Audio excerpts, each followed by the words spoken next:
At first light, the port of Koror on the main island is starting to come to life.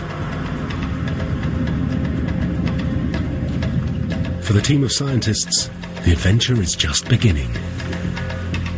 Among the experts is Prithajit Shatrath. His job is to prepare and take casts of the delicate remains and run a laboratory which will be set up on the mainland. My role basically is to get them fossils and cast them, since we cannot take those fossils out from this country. If this is what they say they have found, it would be great for the science.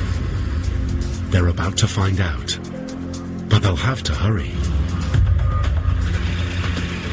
The island is surrounded by a delicate coral reef, so it can only be approached during high tide. There it is! If they miss their window, they'll have to wait another 12 hours.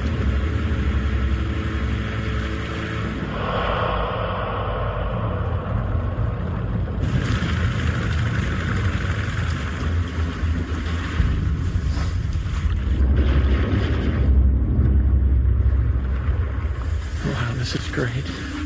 There's the site. Okay, we gotta be cautious from down here. Now, if I remember this correctly, specimen's just around that corner. Lee retraces his steps.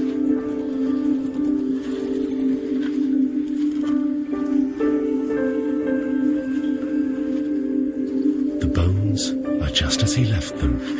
There he is. Oh my goodness. It's all here.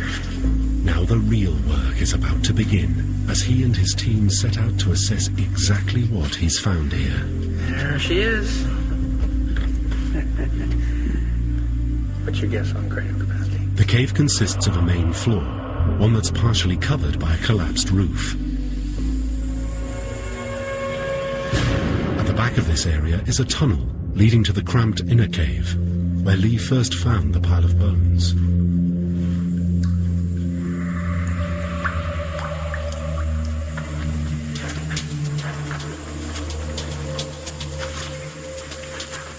Within minutes of entering the main cave, the team of scientists and researchers make a new discovery.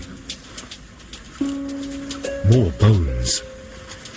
Instead of the remains of just one body, there are many. Yellow flags are used to mark out and protect the delicate fossils. With so many bones being uncovered, 8 days suddenly seems like a very short time.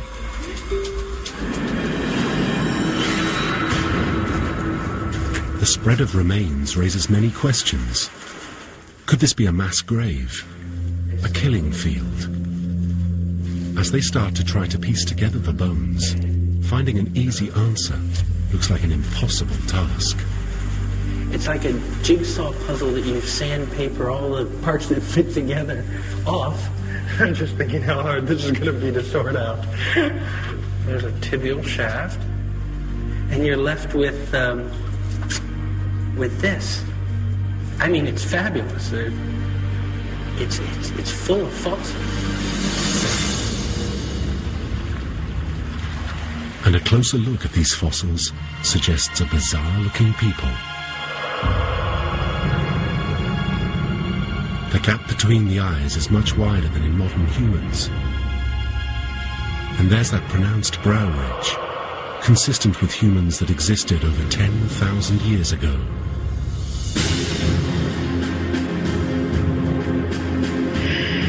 And the bones are small, but that could mean they're from children. So are these ancient humans, or an indicator of a whole new species? To answer these questions, they will need to find out just how old these bones really are. Yeah, I'm excited. A lot's going to hinge on the age, so I can't wait till we get some dating done and really know what we're dealing with here.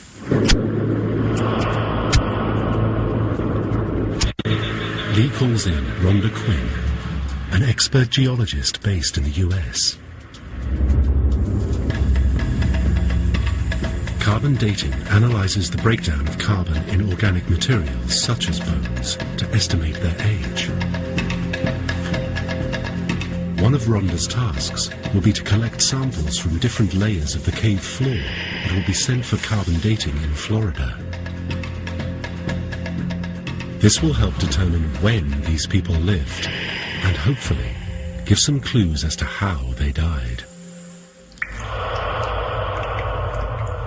First, her challenge is to set up a laser grid that will create a 3D map of the site with coordinates for all the major finds. Isn't that fun?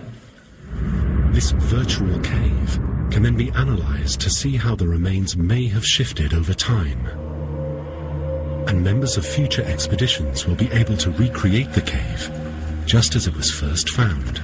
The trick is that you need to be able to come back and recreate that datum over and over again. As the team explores the inner cave, they find a second skull. We've got another individual, I think. It's more intact than the first one, but embedded deep into the solid floor. With most of the fragile fossil hidden, extracting it in one piece will be a long and delicate process. Lee, this is the mandible. A jawbone nearby looks like it belongs to the same individual. This material, at least that skull, has not moved a very long way. That is that mandible, if that is her mandible, and I think there's the same wear state, everything looks right, was attached to that skull. A closer examination of the skull yields a surprise.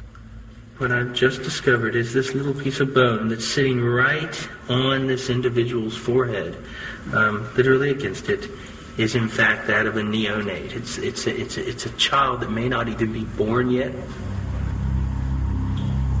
The remains of part of the baby's upper jawbone, the maxilla, and some of the face are fused against the forehead of the adult skull.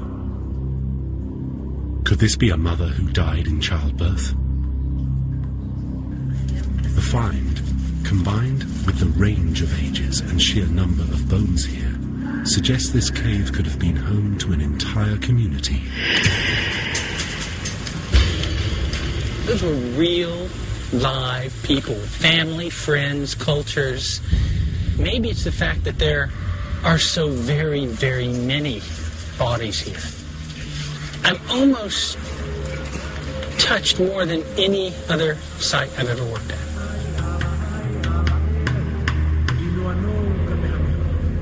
Homo erectus, maybe 750 to 850 cubic centimeters.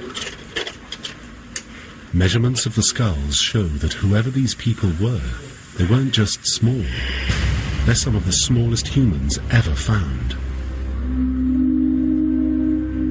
Modern adult humans have an average height of around 1.7 meters. Based on the team's estimates, these people would have stood just over 1 meter tall, 1.2 at the most. That's roughly the height of a 5-year-old child today, and similar in size to our ancient ancestors. Early hominins, such as the famous Lucy, who lived over 3 million years ago, were short. Okay, Lucy was less than 3.5 feet tall. These bones don't appear to be quite that old, but the small size does make it seem likely that they go back at least 10,000 years. If that's the case, there's a problem.